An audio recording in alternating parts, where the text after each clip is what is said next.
Allah ya Allah, Allahu Allah ya Allah, Allahu Allah ya Allah, şefaat ya Resulallah.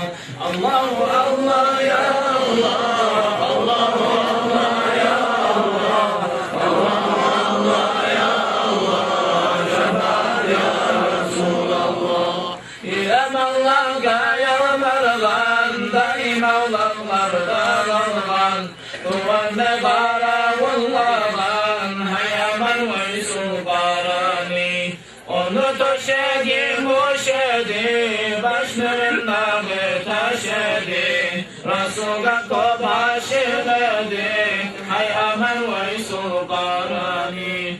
Başlarından taşına, bakmadı dost kardeşine, kanmış oğlum gözü yaşına, hay aman ve sulbarani. Anasından yüzünü algan, Resulullah yüzüne kalgan, görme bulmayın ey kalgan, hay aman ve sulbarani. Ol gitkenler Resul geldi, bu oyda kim oldu dedi, onu görgen gözüne noktu, hay aman ve sulbarani.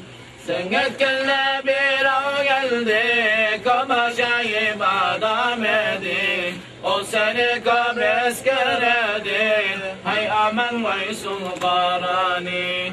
O Veysul edimuna gelgen, görme bulmayın ey getken, kıyamet kavada yetken, hay aman ve sulbarani. Ben bana dünyadan gelkenle, ümmetim beytul kalganla, ümmetim sağa amanat, hay aman ve sulbarani.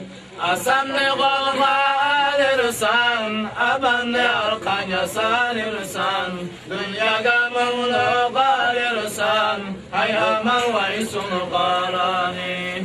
Resul dünyada geçkenle, abasını alıp erkenle, şunu kafası görmekten, o Resul davuş etkenle. Ümmeni kipayın algan, Abu Bakır hayran algan, duasını Allah cevap vergen, hay aman ve sulbarani. Aşırı tengüyen içimiz, Allah bilir bir işi bil, kıyamet gün görüşer biz, hay aman ve sulbarani. Allahu Allah